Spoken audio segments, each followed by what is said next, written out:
Hey everyone, so I'm going to talk to you about making reversible storage boxes this morning. I've done a bit of a Blue Peter act and got a bit ahead of myself so that I can whiz through it nice and quick for you. There's the printable pattern for this and written instructions on the website. If you go into the store, you'll find it in there. This is what we're going to make. It's a reversible storage box, so the idea is that you can have it either way round with the plain calico on the outside, and then when you fold it down you've got a nice band of colour, or obviously you can do the reverse.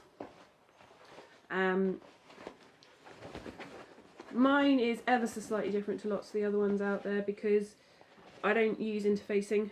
I found that calico, so calico is like it's unbleached cotton that is done that is woven with a twill weave, which is basically a denim type weave. So my recommendation for fabrics for this is calico. It's dirt cheap, so it's a lot cheaper than buying two nice fabrics and then putting interfacing in. And also I quite like the look of the plain fabric with the patterned fabric. You can use anything that is thick. So if you've got an old pair of jeans, that would work really well. Or just a heavy, or like a really like upholstery heavyweight cotton, or anything with a twill weave in it is going to work for this. I've already cut out and done my pretty patterned one for the outside. So from this pattern piece, you are going to end up with 4 pieces that look this shape. 2 out of your thicker calico type fabric and 2 out of your pretty fabric. I've cut everything but one. Now on the pattern piece you will see it says cut on fold. That's what this little arrow thing is here. You see it a lot on patterns, and it is as literal as it sounds. So you place that edge on the fold, because then you end up, when you open it up, you've got a mirror image of itself.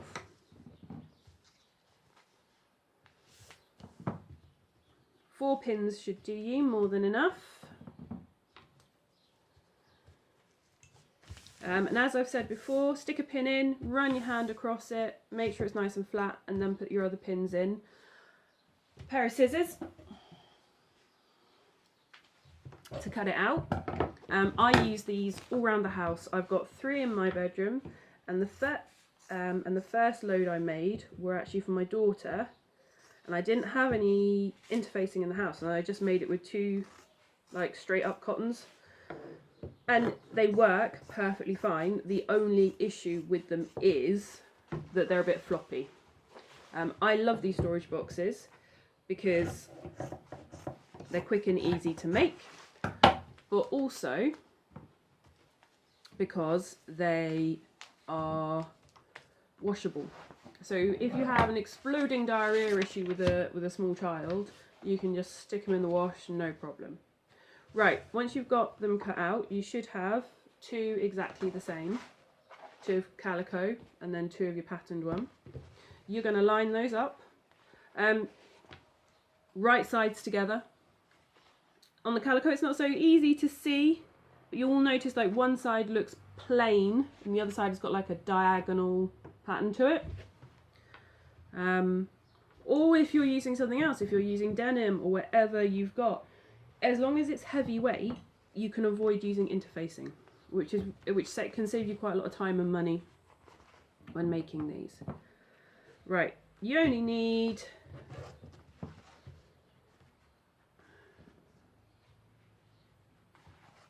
like 6 pins, 1 in each corner. And the first thing we're going to do is we are going to sew this edge, and when it comes to the bottom, we're going to do a little bit of stitching here and a little bit of stitching here. Right, to make this tutorial a little bit quicker, I'm just going to whiz and sew those bits up, and then I'll come back and show you the next stage. Okay, so I'm all done. I've done it in pink so you can see what I've done. I've literally sewn along the two down sides, and then I've sewn across the bottom, but I've left a hole in the base because this is my lining and this is what I'm going to turn it through, because we're sewing two things together here. So I'll take these off.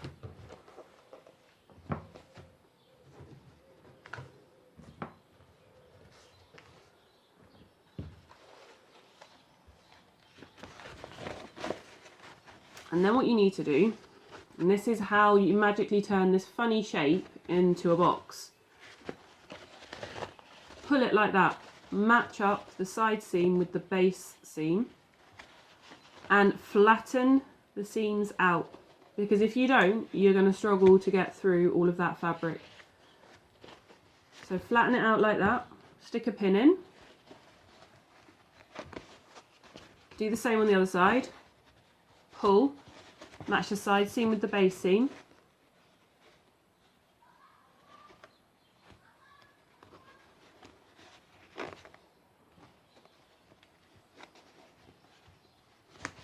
like that, and now you can simply sew across. I'm going to go and do that quickly again, but as you can see, you're already getting your box shape. Okay, so I'm back. I now have two boxes. This one's got a hole in the base, so I can turn everything around through that hole. If you've forgotten to leave your hole, don't panic. The world is not going to end. You can still do this. Just unpick a little bit at the bottom and you'll be fine. I have forgotten to leave the hole in the bottom myself before. Right, so now what we're going to do is we're going to put our two boxes together. You want to put one inside the other. I've already got my pattern piece turned around the right way, my outer patterned fabric turned around the right way. So I'm just going to put that inside. What it is important to remember is that you've got the right sides together. Okay.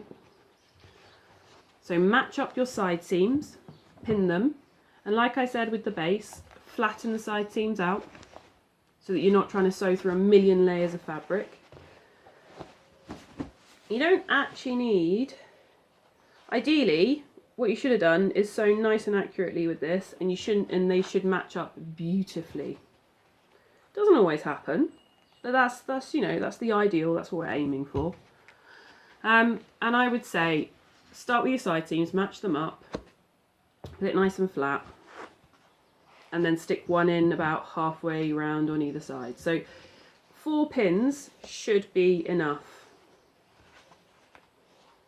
Okay, if you're finding that one is a lot bigger or a lot smaller, a lot bigger than the other, just sew up the side seams a little bit more, just take a little bit more of the size out of the side seams. And now we are just going to sew around this top edge, and that will attach the two together, and then we'll pull it out through that hole. So yet again, I'm just going to nip over to my sewing machine and whiz around the edges. When you're sewing your sewing machine, don't forget to do your reverse. And also with this, start on a side seam, because then when you come to the finish, if you've got a little bit of extra fabric, it's a lot easier to just quickly alter the side seam. You don't have to unpick the whole thing. Okay, so I've kept my side seams flat to make it easier to sew over, and I've sewn a centimetre seam allowance all the way around the top. Now I'm just going to pull it out through the bottom.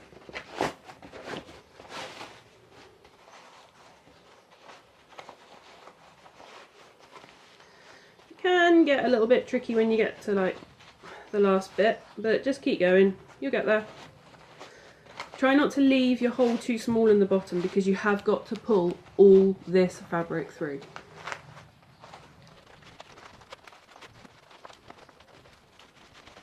Okay, so we've pulled it through. I'm gonna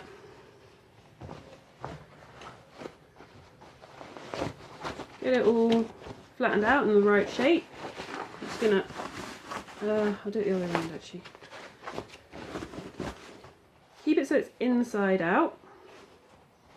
We've only got 2 things left to do. One is to run a top stitch around this edge. If you're not confident with your top stitch, do like I've done on this one, and just use a plain white that you're barely going to notice. You should be able to see. And the top stitch just helps to stop the edge from keep moving. Look, I've not done my top stitch on this one yet, and my fabric moves around a lot. Done the top stitch on this one and it doesn't. It also just gives quite a nice professional finish. So once you've done that, take it over to the ironing board, give it a good press so it's nice and flat, and I will move the camera and show you how to sew the top stitch because it's a little bit more fiddly. Alright, I'll see you in a second. Okay, so we're over to the sewing machine now. I've still got my pretty pink thread in. I've got my sewing machine set up so that my needle is over to the left, and that means that I can line the edge of my fabric up with a little notch right in the middle of my foot, and it makes it really nice and easy to do a top stitch. So put the foot on my machine down. I always tend to start on a side seam because I just think it looks neater, because when you tend to look at something, you look at it from the front or the back and the side doesn't always get so noticed. So that's why I'm starting on the side seam. Put your needle in if you want, just to check that your position's right.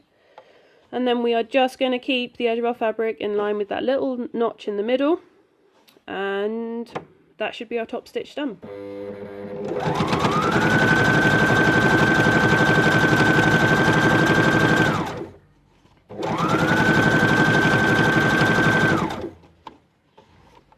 What you might notice me doing is I'm just sort of rolling my fabric and just making sure that I've got a nice neat finish around the edge.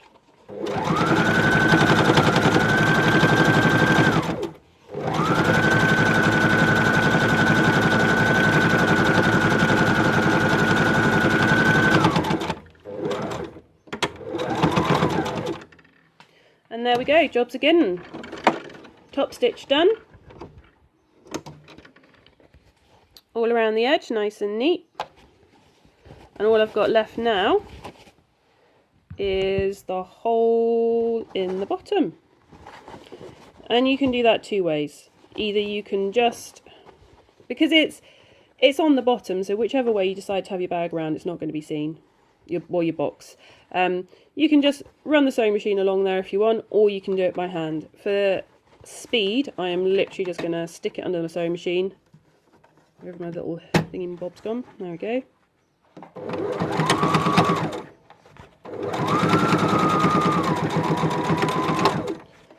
It is neater to do it by hand, but I'm going for speed today.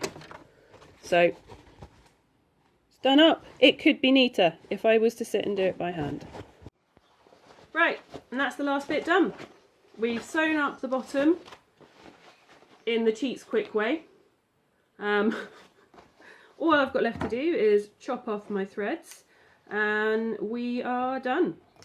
I think these are great for, like I said, I use them in my bedroom, and the Pickle's got a load in her room which I used for nappies and like her socks and her knickers, because they're just so small at the moment that if I don't put them in something they just get lost. Toy storage, bathroom, great for in the bathroom, just general storage issues really. This one's going to sit next to my sewing machine, I've decided, with the threads and the elastic that I'm using to make face masks at the moment. But there we go, done and dusted, and you can use it either way around. I tend to like having mine with the pattern on the outside. And there we go. Look, pretty.